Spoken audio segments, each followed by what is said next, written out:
क्या होगा अगर पत्नी जो है अपने पति के ऊपर एक एफआईआर दर्ज करती है कि पति ने अपनी ही बेटी के साथ सेक्सुअली अब्यूज करा है अपनी बेटी को। तो ऐसे केस में क्या होगा? तो आज इस वीडियो के अंदर honourable supreme court of India ने इस मामले को बहुत ही अनोखा मैट्रिमोनियल डिस्प्यूट माना है और एक बहुत यूनिक जो है अपना डिसीजन लिया है। तो आज इस वीडियो के अंदर मैं आपको समझाऊंगा पूरा का पूरा सुप्रीम कोर्ट के अंदर जो एक केस अभी चल रहा है उसके बारे में। तो ये एसएलपी फाइल करी गई है, स्पेशल लीव पिटीशन सिविल, ये 1092/2024 एसएलपी नंबर है और ये आपको officially supreme court of India की वेबसाइट पर भी मिल जाएगी और इसकी पीडीएफ अगर चाहिए तो मेरे टेलीग्राम ग्रुप को ज्वाइन जरूर करिएगा। तो मामला क्या था, हस्बैंड और वाइफ के बीच में अपना मैट्रिमोनियल डिस्प्यूट चल रहा था, डिवोर्स केस चल रहा था। तो और एक यहाँ पे कस्टडी का भी मैटर चल रहा था कि हस्बैंड और वाइफ के बीच में एक बच्ची थी, उनकी बेटी थी, तो उस बेटी को कस्टडी दी जानी थी, या तो वाइफ के पास जाएगी या हस्बैंड के पास जाएगी, ये डिसीजन अभी लेना पेंडिंग था। तो क्या हुआ था, ऑनरेबल कोर्ट ने जो बच्ची की कस्टडी थी वो पिता को दे दी थी कि पिता आप जो है बच्ची को संभालोगे। अब पिता जो है जब ये कस्टडी का ऑर्डर पिता के फेवर में आ गया था तो उसके बाद में वाइफ ने क्या करा, वाइफ ने एक एफआईआर दर्ज करवाई अपने पति के ऊपर सेक्शन 323 आईपीसी के अंदर, सेक्शन 504 आईपीसी के अंदर, सेक्शन 506 आईपीसी के अंदर और सेक्शन नंबर 75 ऑफ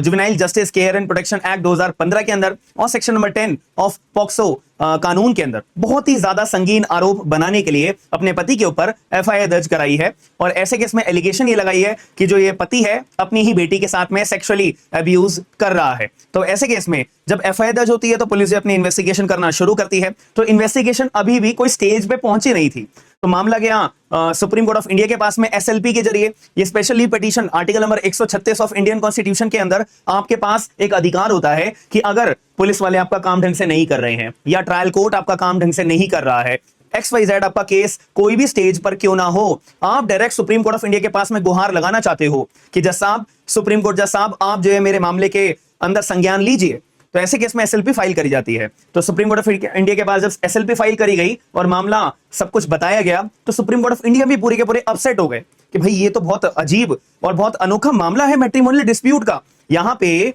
जो ये बच्ची है, डॉटर है, पति और पत्नी के बीच की लड़ाई के अंदर ये बच्ची के ऊपर बहुत बड़ा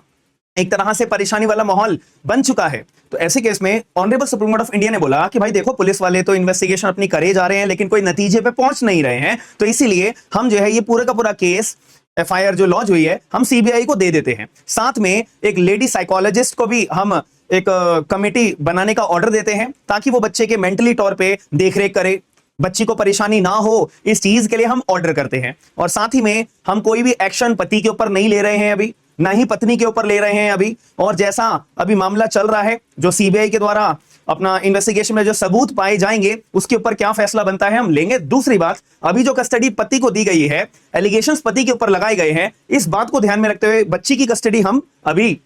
मां को दे देते हैं। और रही बात इन दोनों पति पत्नी के बीच में जो प्रोसीडिंग्स चल रही हैं कंसर्न कोर्ट के अंदर, हम उसके ऊपर भी अभी कोई संदेह नहीं कर रहे हैं, वो प्रोसीडिंग्स जो चल रही है वो वैसे ही चलती रहेंगी। तो ये मामला honourable supreme court of India के अंदर आया है जिसमें मैट्रिमोनियल डिस्प्यूट के अंदर सीबीआई तक का मामला और सीबीआई तक की जांच का मामला बन चुका है, सिर्फ और सिर्फ बच्ची को परेशानी ना हो और पति पत्नी की लड़ाई के अंदर जो बच्चा है उसको ज्यादा चीजें सफर ना करनी पड़े। क्योंकि एक बात यहाँ पे एक और सामने आई थी कि बच्ची का ना मेडिकल एग्जामिनेशन भी हुआ था